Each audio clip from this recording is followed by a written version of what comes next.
Baik, Assalamualaikum warahmatullahi wabarakatuh. Waalaikumsalam. Waalaikumsalam warahmatullahi wabarakatuh. Ya, Waalaikumsalam warahmatullahi wabarakatuh. baik, selamat sore teman-teman semuanya. Hari ini kita ada dua kuliah untuk KMB2. Jadi saya kemarin memang apa namanya dadaan ya dihubungi, kemudian wah, saya pas ada acara dan akhirnya saya gabungkan di minggu ini gitu. Jadi kita ada dua materi di kesempatan hari ini ya. Baik, tadi pertemuan pertama kita sudah membahas tentang dermatitis ya. Kemudian yang kedua saya ingin membahas tentang herpes teman-teman ya. Herpes. Jadi ini herpes yang sering terjadi pada pasien dengan HIV. Jadi kalau teman-teman merawat pasien HIV itu tidak sedikit atau banyak yang mereka menderita herpes ya. Nah, kita akan belajar definisi, penyebab, kemudian faktor risiko, tanda gejala, diagnosa, treatment, komplikasi, dan kesimpulannya ya. Baik, ini herpes ini biasanya akan mengenai di organ genital dan juga di organ oral ya gitu ya. Jadi ini khas pada herpes. Jadi kalau kita melihat pasien-pasien herpes itu dia di antara organ yang sering kena adalah di oral ya, di area mulut dan sekitarnya, kemudian di area genitalia ya. Cowok cewek dia punya risiko yang sama, jadi harus hati-hati dengan pasien-pasien yang dia terkena herpes kayak gitu. Dan ciri khas herpes umumnya adalah pasien yang dia ada gangguan imunitas dan sehingga itu akan membuat pasien menjadi rusak integumennya dan akan mudah mengalami infeksi ya. Nah, gitu kita akan belajar definisinya. Jadi apa itu herpes? Herpes atau herpes simplex dia adalah atau yang sering disingkat sebagai HSV ya. Jadi dia infeksi virus yang mengenai organ genital dan juga oral seperti itu ya. Jadi dia infeksi virus, bukan infeksi bakteri. Nah, ketika dia sebabnya virus, berarti di antara kuncinya adalah peningkatan imunitas kayak gitu. Ya, kalau pasien kena virus tapi dia dikasih antibiotik ya tidak berpengaruh ya. Tapi kalau dia kena virus ya, kalau ada antivirus ya diberikan antivirus, tapi kalau tidak berarti dia kembalikan kepada bagaimana caranya biar imun si pasien dia meningkat seperti itu. Karena ketika imunnya meningkat, maka simptom herpesnya dia akan menjadi ringan, tidak berat seperti itu ya. Nah, beberapa kasus ini herpes itu dia ada ini teman-teman, ada blister kayak gitu, ada bulanya, dan dia kadang kecil, kadang dia ada apa ulkus, ada luka yang apa yang basah yang dia lama sembuh tuh yang sering ditemui pada kasus herpes seperti itu ya. Nah, biasanya herpes itu dia juga mengenai di bagian tangan dan jari ya dan juga bagian tubuh lainnya. Tapi secara umum kalau kita rangkum di beberapa prevalensi itu yang paling banyak adalah di organ genital dan juga di organ yang ada di apa namanya yang ada di ini oral ya sehingga ini menjadi perhatian khusus bagi teman-teman yang merawat pasien dengan herpes kayak gitu ya. Dan HSV ini biasanya dia ditularkan melalui hubungan seksual. Nah, ini juga menjadi perhatian lagi ya gitu ya. Jadi mohon maaf beberapa orang yang dia sering gonta-ganti pasangan atau yang mohon maaf sering jajan ya, jajan itu beresiko terkena herpes ya gitu. Karena dia di antara metode penularannya adalah melalui hubungan seksual gitu ya. Dan artinya ketika seorang itu dia terkena herpes ya dia harus jujur saja gitu karena beberapa orang dia malu ya malu dan dia kadang nutupi sebabnya apa sehingga memang tidak diketahui tidak bisa di tracking ya untuk etiologi dan pengobatannya sehingga ketika sudah kena herpes ya sudah terus terang saja dan itu akan lebih mudah untuk diobati ya gitu ya. Nah, beberapa kondisi penyakit yang yang itu masih beberapa kena stigma itu pasien kadang tidak mau ngaku kayak gitu. HIV itu banyak sekali. Jadi kasus HIV sekarang yang ada itu ya sebagian orang yang sudah ngaku saja, tapi yang nggak ngaku juga banyak. Sehingga teman-teman yang ada yang praktek di rumah sakit, kemudian interaksi dengan beberapa orang yang dia HIV ya harus hati-hati ya gitu ya. Atau yang suspek HIV juga harus hati-hati seperti itu karena menular gitu ya, meskipun sekarang sudah ada terapinya, sudah ada obatnya.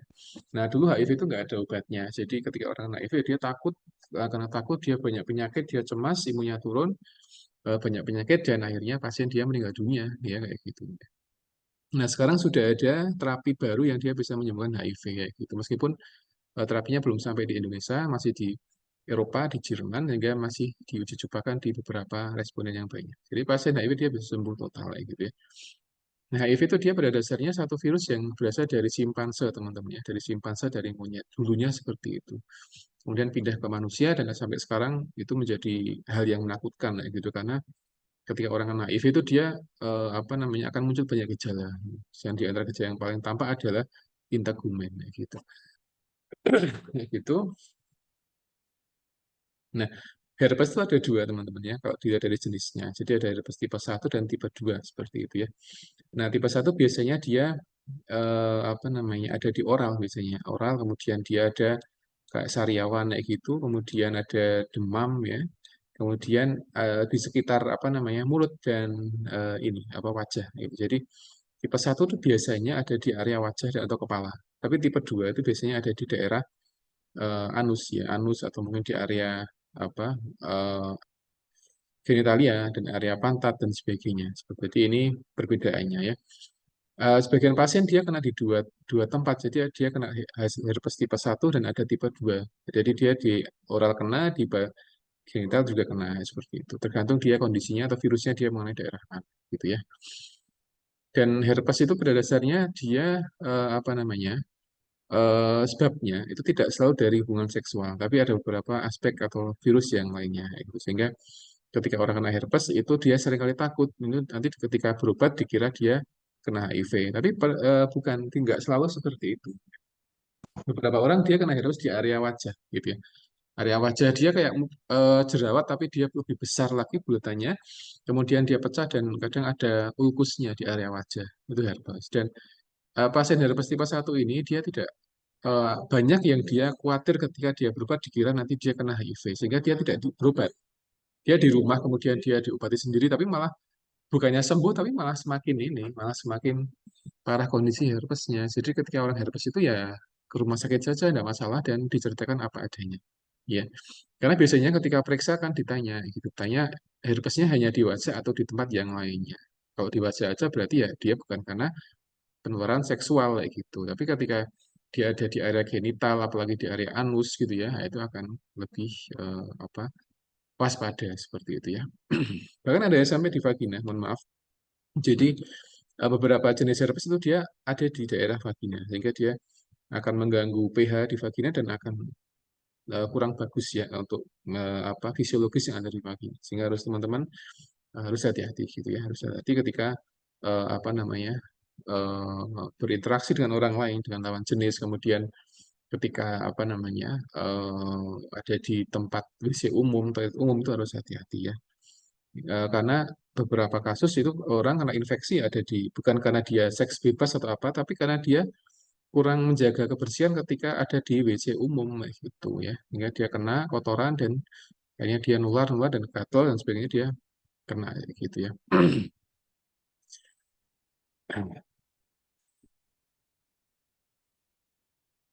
Nah, kemudian penyebab herpes itu apa saja? Jadi dia penyebabnya adalah eh, apa dia nular ya. Secara prinsip dia menular dan dia bisa ditularkan lewat apa ulkusnya gitu. Jadi ketika kita merawat pasien herpes itu pesnya darah yang ada di integumen pasien itu dia bisa nular ke kita kalau kita tidak pakai APD. Sehingga kalau kita merawat pasien herpes ya harus hati-hati ya. Sekalipun pasien ada di area wajah herpesnya, kita harus hati-hati harus pakai enskun kayak gitu dan apa namanya karena dia bisa nular melalui tadi kontak langsung dengan ulkusnya kayak gitu. Tapi kalau kita tidak hati-hati nanti bisa kena di integumen kita jadi lecet dan sebagainya. Kadang dia membekas. Ketika sembuh dia kadang membekas teman-teman semua. Kadang bekas dan kalau di wajah akan mengganggu dan kadang beberapa orang dia apa ya kurang pede ketika ada bekas herpes di area wajah ya sehingga harus hati-hati ya. Nah, integumen itu satu kondisi penyakit yang ini apa sangat diperhatikan oleh banyak masyarakat atau orang-orang yang ada di Indonesia gitu. Mungkin di dunia gitu ya. Karena ketika dia mengganggu penampilan, dia mengganggu apa integritas kulit yang ada di wajah atau di tangan sehingga dia menimbulkan bekas itu yang kadang dikhawatirkan di sana ya. Sehingga beberapa orang dia menggunakan segala cara bagaimana caranya menghilangkan bekas yang ada di wajah atau di mana sehingga kulitnya menjadi bersih ya gitu ya. Sehingga kuncinya adalah mencegah gitu ya. Nanti kita akan sampaikan bagaimana mencegahnya. Nah, oke, itu. Nah, ini beberapa hal yang bisa menyebabkan herpes tipe 1 ya. Yang pertama adalah berciuman, kemudian mohon maaf, beraktivitas seksual, kemudian yang kedua adalah skin to skin contact. Ini bisa tertular melalui ketika perawat merawat pasien herpes. Herpes tipe 1 seperti ini contohnya. Penularannya itu. Sehingga kita harus menghindari hal ini ketika kita berinteraksi dengan orang yang dia kena herpes kayak gitu. Ya. Terus hati-hati ya teman-teman ya. Perawat pun juga hati-hati ketika di rumah sakit merawat pasien dengan herpes. Sekalipun itu di poli kulit harus hati-hati pakai handscoon. Jadi jangan hanya pakai pinset kemudian tanpa handscoon, tapi harus pakai handscoon kemudian dibuang handscoonnya. Jadi jangan di reuse lagi untuk handscoonnya. Nah, makanya di sini apa namanya virus dia bisa menyebar melalui gunting atau gelas atau apapun yang ada di apa namanya tempat yang dipakai oleh pasiennya. Sehingga ini menjadi edukasi bagi pasien-pasien yang dia kena herpes. Jadi harus dipisah untuk alat makainya dan sebagainya biar tidak menular. Kalau udah sembuh ya enggak masih dipakai bareng-bareng, tapi ketika masih ada herpes, masih aktif herpesnya ya harus dipisah seperti itu ya. Nah, kemudian yang kedua, ada herpes tipe 2 ini penularannya hampir sama dengan pertama, tapi ada beberapa tambahan. Terutama di hal yang mohon maaf berkaitan dengan aktivitas seksual gitu ya. Jadi ini ada sharing sex toys dan sebagainya, mohon maaf, dan kemudian penetratif seks. Nah, ini aspek-aspek yang beberapa kondisi yang bisa menggunakan herpes kayak gitu ya. Karena dia di integumen berarti semua aktivitas yang dia sifatnya ada interaksi dengan integumen itu dia bisa menggunakan herpes kayak gitu. Tipe 1 pun sama. Jadi bersentuhan ya, skin to skin contact itu dia bisa gitu ya. Kemudian mohon maaf oral seks dan sebagainya ini juga bisa mengeluarkan herpes sehingga harus hati-hati. Nah, pencegahannya apa ya sama. Pencegahannya adalah menghindari kontak dengan pasien yang herpes satu ini. Ya, kalau di bangsal ya kita bukan menghindari tapi kita membatasi gitu ya. Bukan menghindari karena pasien di bangsal itu untuk kita berikan perawatan dan perawat ya tidak boleh menghindar. Sehingga dia harus memberikan pelayanan tapi dengan meminimalkan kontak dengan pasien seperti itu ya. Begitu juga ketika kemarin COVID itu kan sama. Jadi perawat dia kontak seminimal mungkin dengan pasien karena menular kayak gitu ya. Dan terbukti banyak perawat yang meninggal dunia karena infeksi COVID kayak gitu. Sehingga apa kalau kita berinteraksi merawat pasien yang dia punya penyakit menular sekalipun di integumen, ya kita harus membatasi aktivitasnya. Jadi harus cuci tangan, pakai APD, kemudian apa namanya eh, dengan proteksi yang ekstra ya karena dia menular gitu. Nah, ini siapakah yang tinggi resiko yang terkena herpes ya? Yang pertama adalah seorang yang dia punya teman yang apa mungkin partner suami atau istri yang dia kena herpes gitu ya. Dia akan bisa menularkan nah, gitu ya. Kemudian yang berikutnya adalah assign female at birth. Jadi ini ada beberapa riset yang menyampaikan kalau apa seorang yang dia assign female at birth. Jadi beberapa kasus ketika melahirkan itu dia ada yang terkena herpes kayak gitu ya. Tapi ini kasus yang bisa dikatakan jarang, ya, jarang. Kemudian yang ketiga adalah kondisi di mana ada gangguan imunitas. Ya, jadi ketika seorang imunnya turun, biasanya dia mudah kena penyakit dan di antara penyakit yang bisa menaik adalah penyakit herpes. Gitu. Dan sekali lagi, herpes ini tidak identik dengan kondisi orang yang dia HIV ya, tapi dia lebih luas lagi cakupannya. Jadi mereka yang tidak menjaga higien, kemudian orang yang gangguan imun itu dia bisa terkena herpes seperti itu. Nah, karena dia virus berarti obatnya di antara terapinya adalah pasien harus meningkatkan imunitas, bisa dengan makan yang sehat, buah-buahan, sayuran, kemudian istirahat, kemudian apa namanya menjaga stresor dan menjaga stres itu juga menjadi kunci untuk meningkatkan imunitas. Sehingga ketika imunnya meningkat, maka gejala herpes itu dia akan pelan-pelan berkurang. Nah, kalau herpes kalau dia simptomatis ya berarti apa namanya dia bisa ini bisa diobati dengan simptom yang ada di apa namanya ada di integumen. Kalau gatal diberikan macam-macam ada topical terapi yang diberikan pada pasien dengan herpes. Tapi dia sifatnya simptomatik seperti itu. Nah, ini penelitian tahun 2021 menyampaikan bahwa satu di antara 1.000 bayi yang lahir di Amerika dia terkena neonatal HSV atau neonatal herpes simplex seperti itu virus ya. Jadi satu dari 1.000 in every 1,000 babies. Jadi 1 di antara 1000. Artinya sangat jarang sekali ya bayi yang kena herpes. Kalaupun kena itu pun ya karena aspek apa lingkungan atau kondisi environment yang kotor sehingga dia bisa kena herpes gitu ya.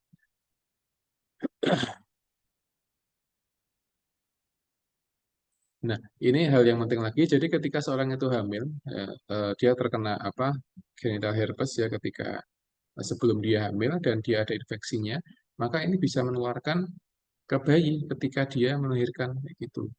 Nah, makanya ibu hamil itu ketika dia akan melahirkan itu dicek, mohon maaf, di area genitalnya apakah dia ada penyakit atau tidak. Ketika ada penyakit, sementara nanti bayi itu lewat situ, nanti akan beresiko sehingga solusinya ada dengan dioperasi kayak gitu ya.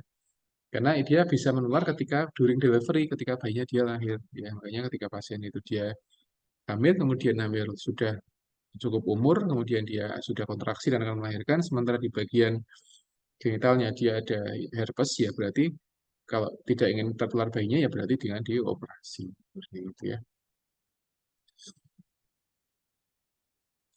Tapi ketika apa namanya ini terjadi di apa namanya selama hamil gitu ya, maka dia akan tinggi resikonya. Artinya keduanya beresiko. Ketika seorang dia terkena herpes sebelum dia hamil sama selama dia hamil itu sama-sama beresiko ya. Makanya harus hati-hati. Karena virus itu dia bisa menyebabkan apa prematur delivery kayak gitu. Jadi dia bisa menimbulkan kontraksi sehingga malah menjadi prematur yang harusnya belum lahir malah jadi lahir kayak gitu ya. Nah, teman-teman nanti yang praktek di maternitas itu ya coba apa namanya ibu-ibu hamil dikaji ya terkait apa kondisi yang ada di organ vital si ibu tadi ya, gitu. Kalau memang ada herpesnya ya itu harus hati-hati karena dia bisa memacu kontraksi sehingga bayi bisa lahir lebih awal lah gitu. Ini bisa di penelitian gitu ya. Tanda gejalanya apa? Herpes istilahnya tanda gejala. Jadi ada demam, kemudian bengkak ya, apa nyeri kepala, sakit kepala, kemudian capek yang luar biasa, kemudian kehilangan nafsu makan, kemudian apa rasa sakit yang ada di luka yang ada di apa herpes itu tadi. Jadi ini tanda umum yang ada pada herpes. Jadi demam, bengkak ya, kemudian badannya merasa sakit kayak gitu, linu dan sebagainya, kemudian dan nafsu makan, kemudian dia nyeri. Nah, ini tanda dari herpes kayak gitu. Ya, artinya tanda ini masih umum ya, masih sangat general sekali. Sehingga ketika kita melihat tanda ini dan kita tidak melihat pasien herpes berarti mungkin pasien sedang sakit yang lainnya.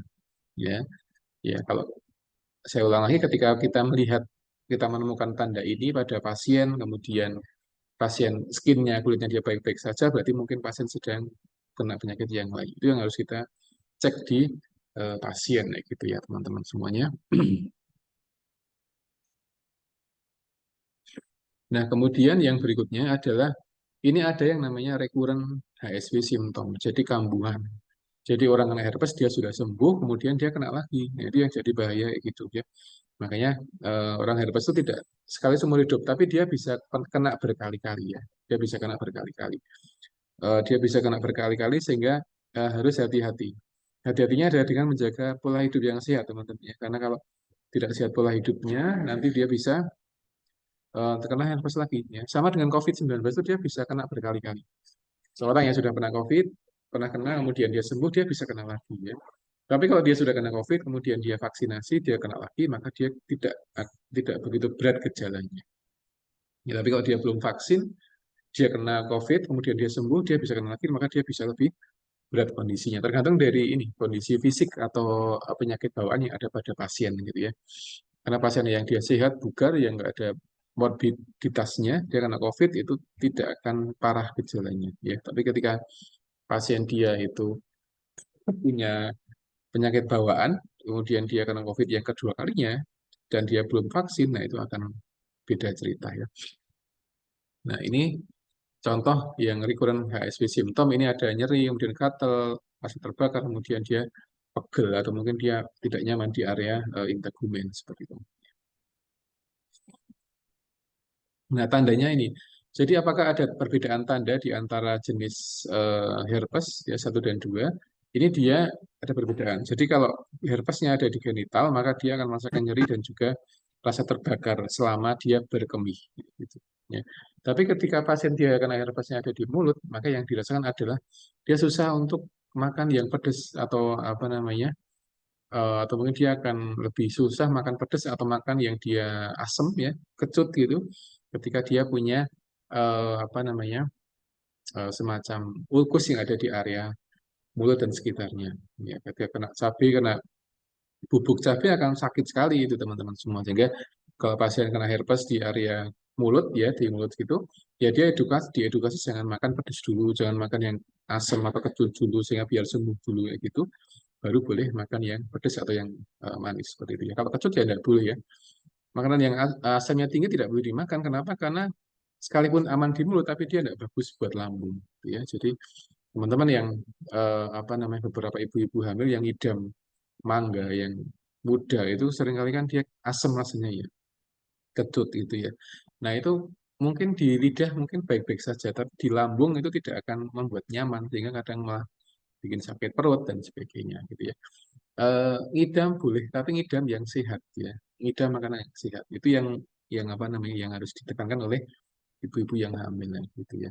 Nah, gimana kalau dia ngidam? Yang ngidam ya harus diedukasi, harus diberitahu gitu ya biar dia sehat ketika menginginkan makanan tertentu. Ya, kalaupun kita makan buah ya dipastikan buahnya tidak begitu asam karena asam ya mungkin kalau sedikit tidak masalah, tapi ketika banyak itu malah akan mengganggu apa fisiologis yang ada di lambung. Nah, bagaimana herpes didiagnosa? Herpes itu diagnosanya ya tadi dengan kita melihat ya. Melihat kemudian kalau pasien dia ini dicurigai berarti di screening ya diambil darahnya kemudian dicek kayak gitu ya. Nah, gimana tata laksananya dengan medikasi teman-teman. Medikasi uh, acyclovir. Jadi beberapa golongan acyclovir itu dia mengobati herpes teman-teman ya. Dengan apa antivirus kayak gitu dan dia bisa mengatasi herpes gitu. Acyclovir kemudian tidak kalah juga dengan higien yang bersih gitu. Jadi mandi bersih kemudian sudah bersih kemudian baru diberikan acyclovir pada asalnya.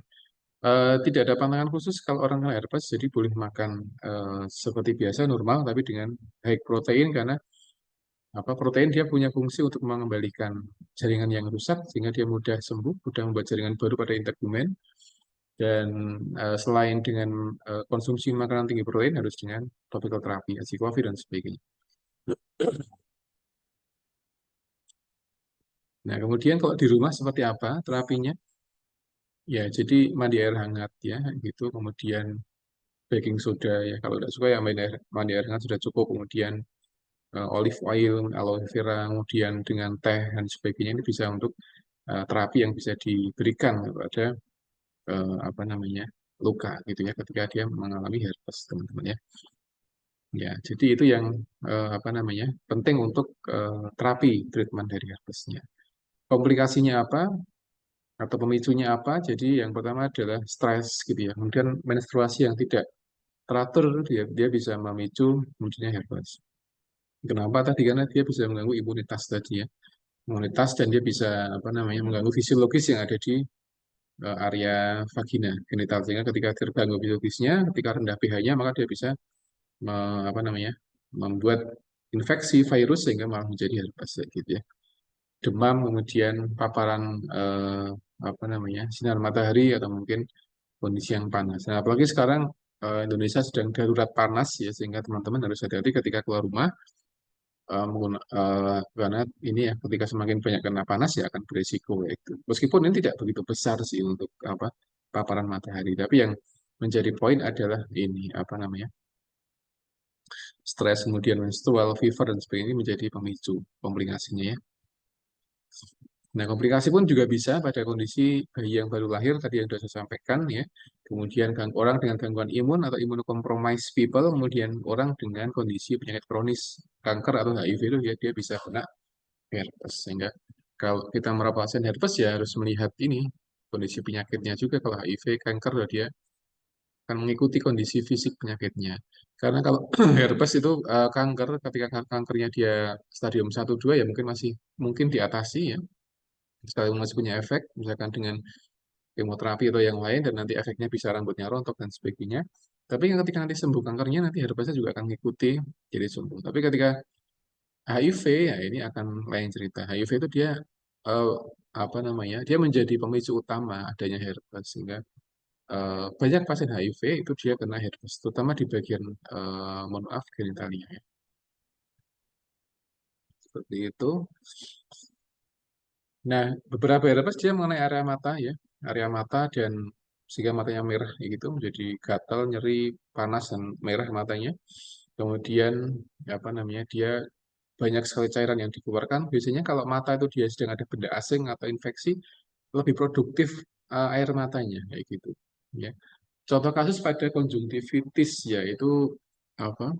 Itu juga semakin produktif. Jadi pasien-pasien yang dia mengalami konjungtivitis itu dia matanya merah kemudian bengkak dan berairnya luar biasa. Jadi kadang dia harus pakai tisu gitu. Jadi untuk mengurangi apa namanya air matanya dia pakai tisu, harus pakai sehingga dia kadang boros tisu ketika dia mengalami konjungtivitis. Dan konjungtivitis dia menular teman-teman, menular ya. Jadi air mata yang keluar lewat mata itu dia mengandung eh, patogen yang dia bisa menular dari kiri ke kanan atau mungkin sebaliknya.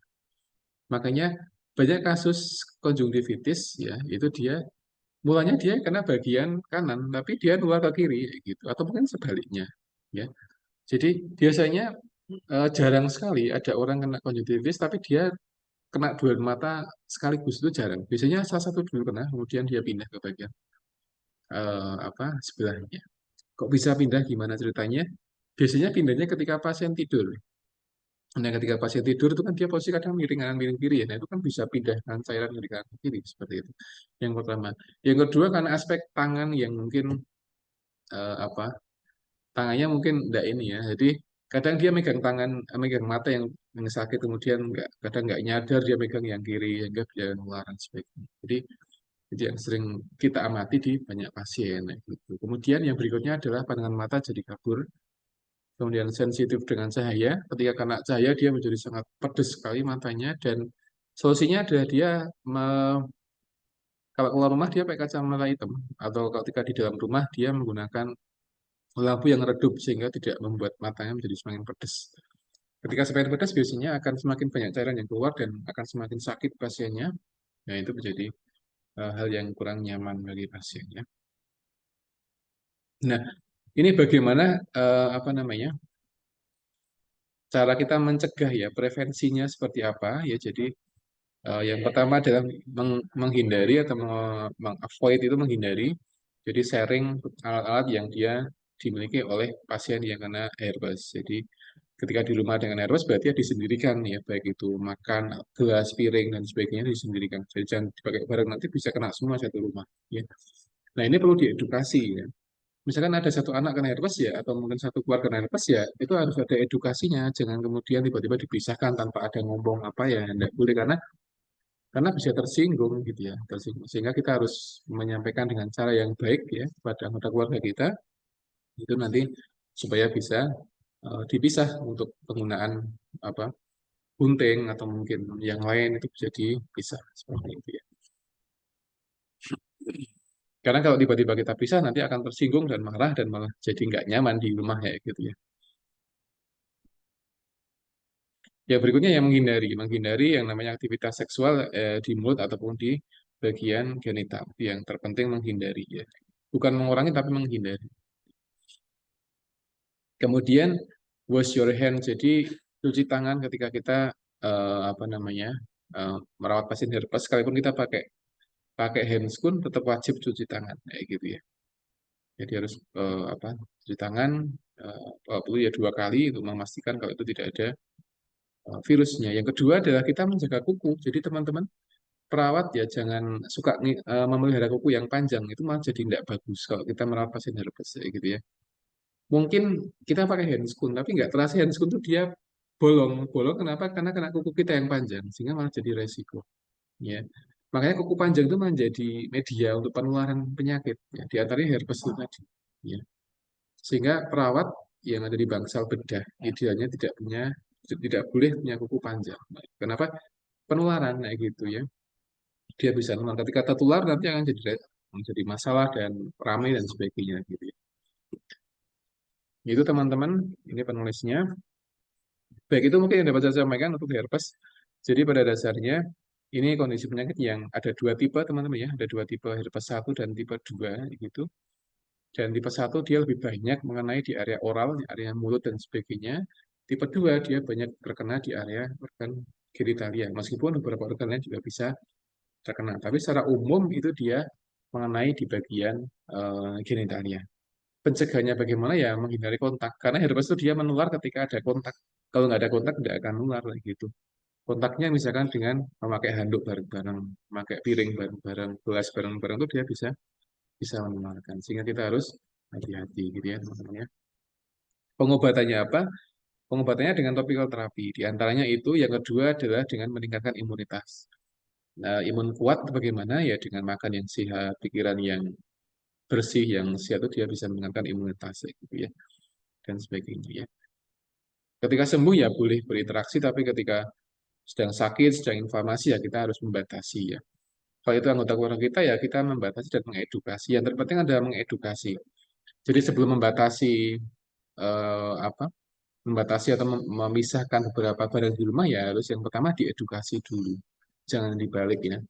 Karena kalau tiba-tiba kita memisahkan apa piringnya atau apa nanti akan tersinggung. Sekalipun itu saudara kita satu rumah akan tersinggung. Tapi kalau kita edukasi dulu kita sampaikan ya, kita sampaikan nanti akan paham dan nanti akan bisa kita pelan-pelannya harus dipisah dulu sementara tidak keluar apa sebagainya.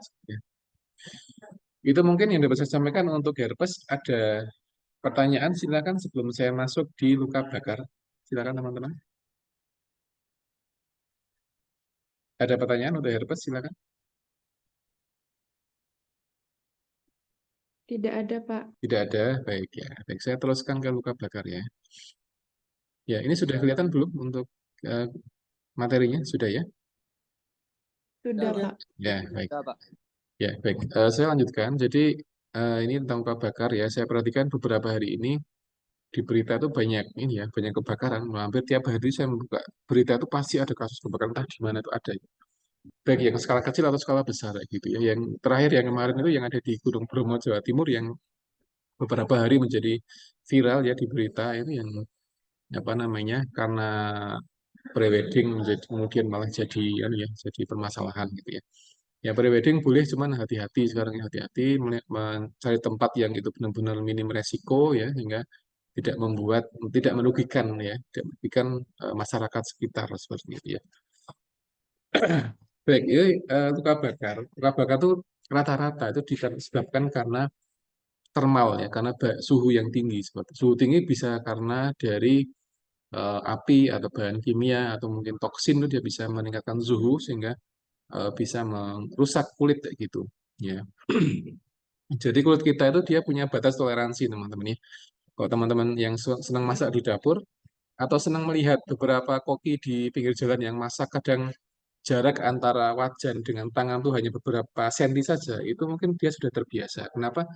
Karena kulitnya sudah ini masih dalam batas toleransi menerima panas yang ada di tempat tempat masak tadi, sehingga tidak masalah gitu ya. Ketika koki masak kemudian kadang ada apa ya?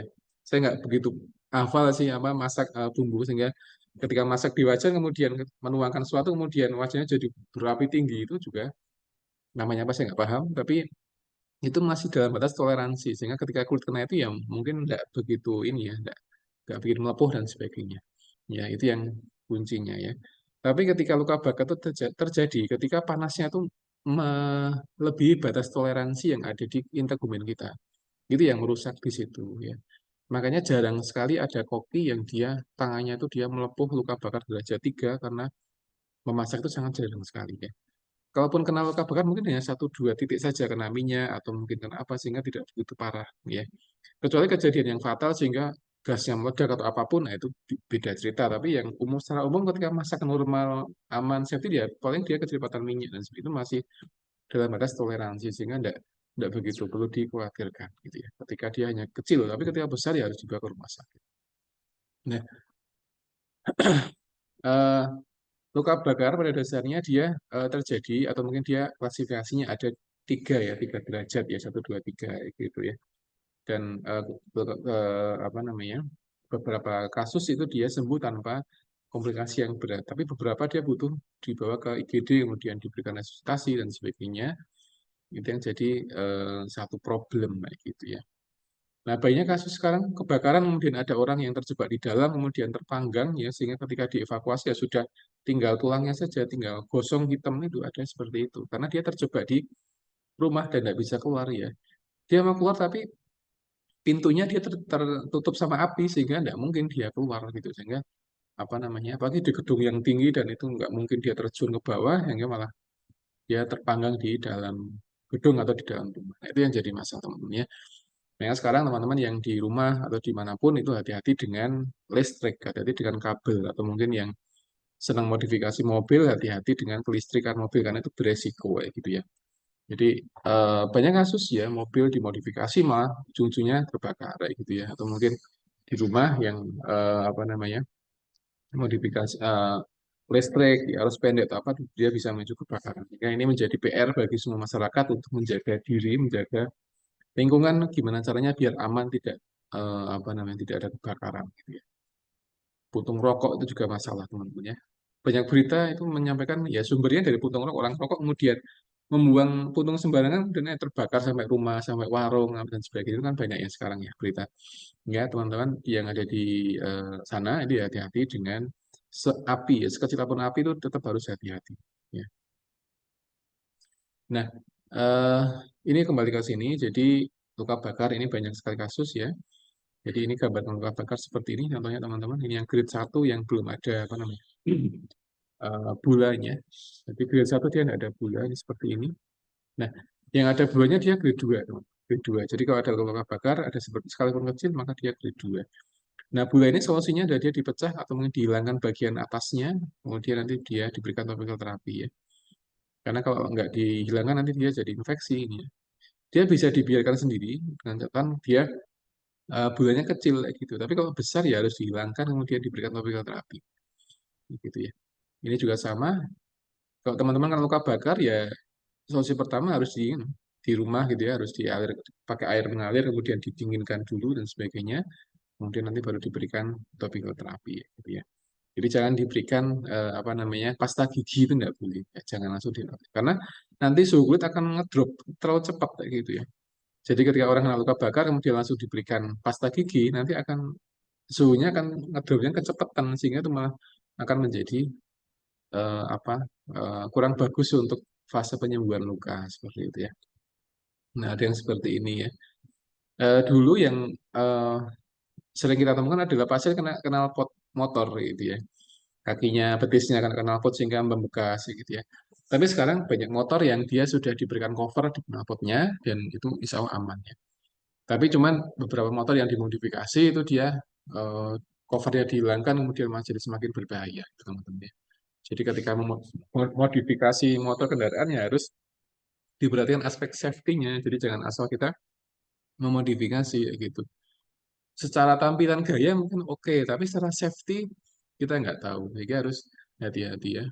Ketika teman-teman yang hobi motor atau mobil ataupun yang berkaitan erat dengan listrik atau dengan apa knalpot itu harus hati-hati karena ya sudah banyak kasus yang ada di berita banyak apa orang kebakaran kemudian meninggal dunia dalam mobil kemudian kakinya kena knalpot ya karena tadi aspek-aspek yang kurang diperhatikan gitu ya. Ini jenisnya. Nah, secara umum luka bakar itu ada 3 grade ya. Ada 1, kemudian 2 dan 3.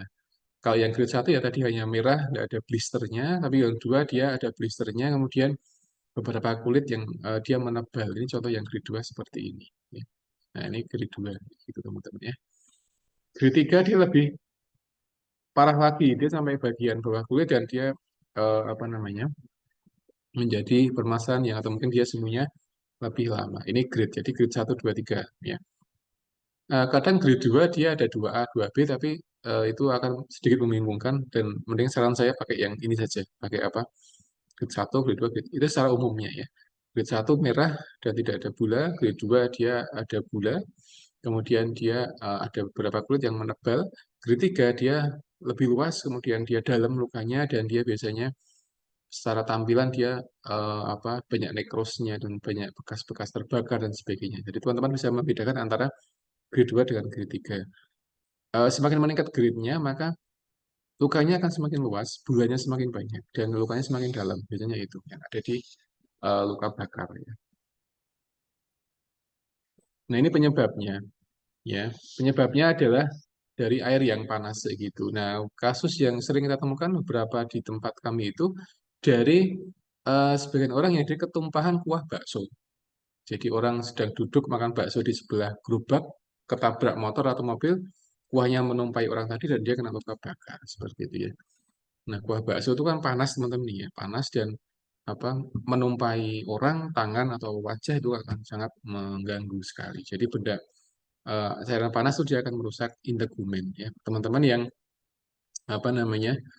eh mandi air hangat ya, mandi air hangat ketika merebus di panci itu upayakan ketika akan pindah di ember itu coba digayung, dikurangi dulu menggunakan gayung sampai mungkin separuh kemudian baru diangkat. Jadi jangan diangkat ketika panci penuh dan kondisi panas, itu beresiko ya. Di tempat kami ada seperti itu, ketika panci diangkat gagangnya lepas satu ya, kemudian airnya tumpah kena kaki dan dibawa ke rumah sakit kena luka bakar ya. Jadi ketika teman-teman akan mandi air hangat ya, mungkin yang di rumah belum ada pemanas airnya, yang kita harus pakai eh, kompor ya. Ya ketika merebus air ya harus diupayakan jangan terlalu penuh. Kalaupun penuh ya nanti ketika angkat ya dikurangi dulu ya sampai separuhnya atau seperempatnya sehingga ketika sudah itu diangkat tuh ringan kayak gitu ya. Karena gagang panci itu kadang ada beberapa yang dia tidak begitu kuat. Jadi ketika diangkat itu dia gerak-gerak itu yang resiko untuk lepas gitu ya. Ketika diangkat gitu kemudian lepas satu malah bisa kena kaki dan sebagainya malah jadi luka bakar gitu teman-teman ya. Kemudian yang kedua benar-benar kimia, bahan kimia itu yang juga masalah ya. Air keras itu kan bahan kimia sehingga malah bisa merusak. Beberapa waktu kemarin di berita itu ada ya beberapa orang kemudian dia berantem tawuran pakai air keras disiramkan ke temannya sehingga kena wajah atau kena badan sehingga malah jadi panas dan merusak integumen itu berbahaya teman-teman ya. Yang kedua adalah elektrikal, jadi kesetrum ini yang juga banyak ya. Kesetrum ya, pegawai PLN atau orang yang memperbaiki listrik di atap genting kemudian kesetrum terbakar itu juga jadi masalah ya. Api itu juga jadi masalah ya. Rokok gitu ya. Kemudian lilin itu juga masalah teman-teman ya. Ini juga masalah. Korek api, rokok dan sebagainya itu dia juga jadi masalah. Kalau sedang mati lampu, mati listrik ya kalau pakai lilin ya diperhatikan tepi sekitar lilin jangan sampai ada benda yang mudah terbakar. Karena kadang hal sepele itu malah menjadi kebakaran yang luar biasa. Kemudian ada tabung gas itu yang kadang sekarang jadi problem ya, tabung gas itu sering jadi masalah. Jadi teman-teman yang di rumah yang punya kompor gas ketika ganti kompor gas atau apapun ya harus hati-hati. Jadi jangan sampai menimbulkan ledakan atau mungkin pemasangan yang tidak kencang atau mungkin yang tidak beres sehingga malah menimbulkan kebakaran di dapur. Di dapur biasanya banyak benda yang mudah terbakar sehingga ketika dapur terbakar itu nanti akan kemana-mana gitu ya sehingga harus hati-hati. Ya.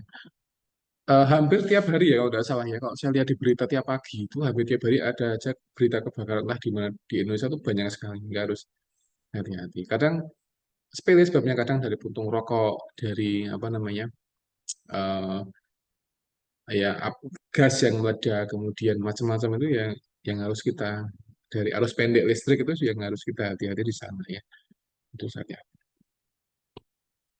Kemudian kedua adalah ini grade-nya. Jadi ada kemerahan, ada yang first degree itu kemerahan, kemudian inflamasi ringan, kemudian nyeri, kemudian ada kering, kemudian lukanya dia gatal gitu. Ini yang derajat pertama. Dan biasanya derajat pertama dia akan sembuh dalam waktu 7 sampai 10 hari ya tanpa menimbulkan bekas karena dia masih ringan ya. Tapi ketika dia berat ya berarti dia nanti akan lebih lama sembuhnya. Grade 1 dia lebih ringan tapi sembuhnya juga akan cepat ya tapi beda dengan grade 2. Grade 2 akan lebih lama. Dan ini contoh beberapa treatmentnya. Grade 1 berarti ya langsung di aliri air dingin kemudian 5 menit atau lebih lama kemudian acetaminophen dan sebagainya atau lidocaine kalau ada atau lidah buaya kemudian antibiotik dan sebagainya bisa jadi terapi gitu ya terapi. Nah, yang berikutnya adalah yang grade 2. Nah, grade 2 ini dia nanti akan lebih dalam ya lukanya, karena dia nanti ada gula, ada apa namanya, ada blisternya, sehingga nanti akan lebih mengganggu gitu ya. Kemudian apa namanya, ketika dia dibawa ke rumah sakit ya, ketika mengenai wajah, mengenai tangan, mengenai bagian kaki dan sebagainya. Grade 3 dia lebih dalam lagi. Jadi grade 3 adalah gabungan antara grade 1 grade 2. Tapi dengan kondisi yang lebih dalam, lebih luas. Itu grade 3, teman-teman ya. Dengan apa namanya, warna kulitnya jadi berubah jadi hitam karena gosong, kemudian dari blister kayak gitu. Kemudian ada perubahan warna kulit jadi putih karena gosong gitu kan, jadi putih di kulitnya dan sebagainya ya. Nah, yang berikutnya ada komplikasinya. Ini banyak sekali, tapi rata-rata komplikasi luka bakar adalah pada cairannya. Sehingga ketika teman-teman kerja, kemudian di IGD, ketika ada pasien luka bakar, yang pertama adalah rehidrasi dulu. Jadi jangan dihitung grade berapa, ini berapa persen, itu jangan. Tapi yang kunci pertama adalah rehidrasi. Langsung direhidrasi, itu kunci pertamanya. Ketika sudah rehidrasi, ya berarti dia sudah bisa diberikan terapi yang lainnya, seperti itu ya. Kemudian beberapa kasus ini dia bisa bikin hipertermi atau hipovolemia, sehingga tadi ya rehidrasi, kemudian dikasih selimut kalau sudah ya, dikasih suhu yang dingin, jangan ditaruh tempat yang AC karena akan berbahaya. Karena kalau pasien dia panas kemudian dia hipotermi, nanti akan beresiko teman-teman ya, akan beresiko. Nah, ini yang berikutnya adalah pencegahannya ya tadi ya, pencegahannya sangat banyak sekali teman-teman ya. Bisa menjaga anak-anak dari dapur, kemudian mematikan kompor, kemudian memasang pemadam kebakaran, tabung itu ya, pemusnah api, kemudian mengganti ini smoke detector ya, Kak. Di rumah mungkin kurang cocok ini ya, karena ini papernya ditulis oleh orang Amerika dan di sana memang kultur atau mungkin desain rumahnya ada smoke detector, sehingga kalau di tempat kita masih nggak ada ya, nggak ada smoke detector ya. Kecuali di tempat-tempat atau hotel itu ada, tapi kalau di ini sudah tidak ada. Jadi intinya menjauhkan dari api, kemudian listrik ya, kemudian kalau kita masak ya, kalau kita pergi ya dipastikan kompornya mati, tidak ada colokan yang lancap di dinding atau di listrik dan sebagainya yang beresiko dan sebagainya. Jadi itu yang di khawatirkan menimbulkan kebakaran gitu teman-teman ya. Treatmentnya adalah pembedahan kalau dia berat ya, kemudian fisikoterapi kalau pasien dia positif kebakaran, kemudian dia mengalami kontraktur ya atau mungkin gangguan persendian sendi tulang, maka dia di fisioterapi. Rehabilitasi ketika pasien dia sudah mau sembuh dan sudah memasak di fase discharge planning. Kemudian home care ya, yang home care. Jadi butuh dikunjungi dan sebagainya, gitu teman-teman ya. Jadi ini luka bakar teman-teman, dan satu lagi saya akan sampaikan tentang grade kita melihat persentase luka bakar. Itu yang disebut sebagai rule of nine gitu, teman-teman. Rule of nine gitu ya. Nah seperti ini. Sebentar saya klik.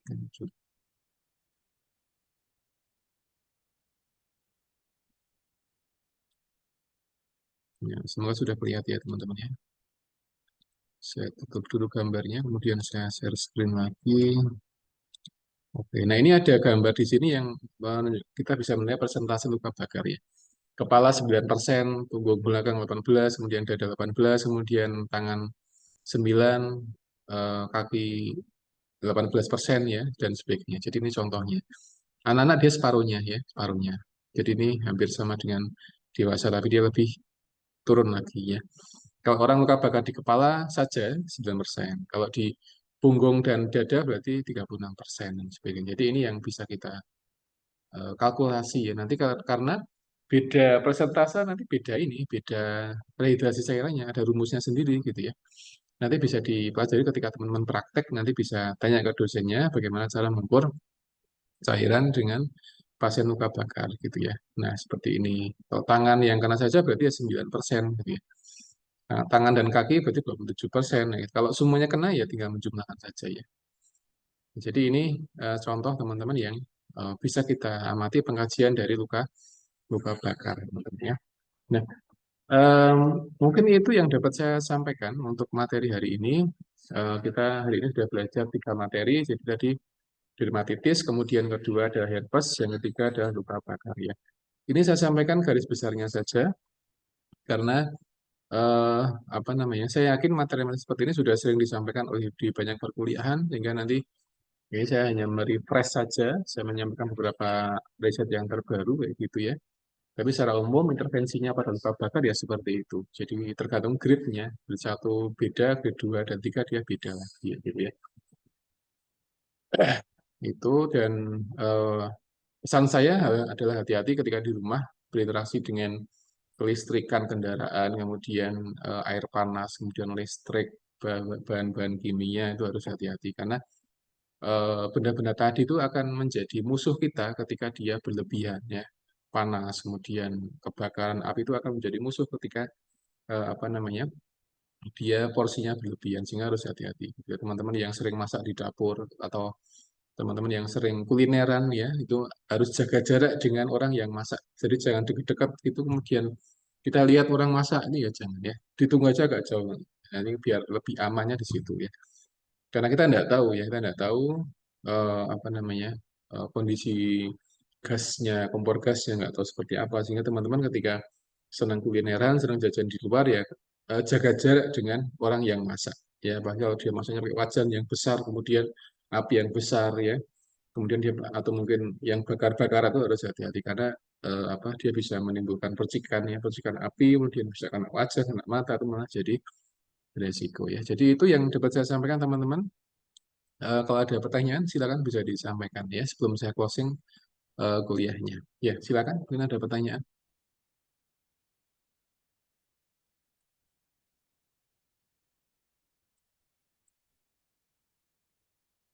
Ada pertanyaan? Silakan teman-teman. Enggak ada, Pak. Nggak ada ya, baik.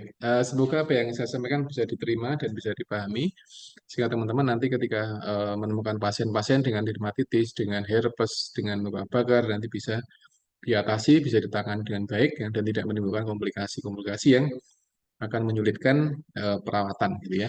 Dan mungkin itu teman-teman yang dapat saya sampaikan, dan saya mohon maaf kalau ada keterbatasan dalam penyampaian, karena ini memang metodenya adalah Zoom luring, daring, ya, sehingga banyak keterbatasan ya karena mungkin gangguan sinyal atau mungkin suara yang tidak jelas. Eh, tapi pada prinsipnya seperti itu yang kurang lebihnya dalam kita menangani pasien atau mungkin penyakit ya. Dan nanti apa? Ketika teman-teman menemukan pasien di rumah sakit ya dengan kondisi dermatitis atau herpes atau luka bakar ya bisa tangani gitu ya. Pada prinsipnya adalah kita membuat safety pasiennya dulu ya gitu ya. Jadi membuat safety sehingga nanti kita lebih maksimal dalam membantu ya. Atau mungkin kita safety bagi pasien, safety lingkungan, dan safety bagi penolongnya. Sehingga itu lebih apa namanya maksimal dalam memberikan pertolongan bagi si pasien ya. Baik itu mungkin yang dapat saya sampaikan dan mohon maaf kalau ada kekurangan dalam penyampaian dan saya akhiri. Assalamualaikum warahmatullahi wabarakatuh. Waalaikumsalam warahmatullahi wabarakatuh. Ya. Sekarang di sana jam berapa, Mbak? Di sana sama-sama jam 5. Jam 5 Sama, Pak. Pak. Oh, sama berarti ya. Ya, Iya, Pak. Pak. Oke, ya baik. Terima kasih teman-teman ya. Ketemu lagi minggu depan insya Allah. Dan saya izin untuk close Zoom-nya ya. Ya, Iya, Pak. Pak. Ya. Terima kasih, Pak. Ya, sama-sama. Terima kasih, Pak. Ya.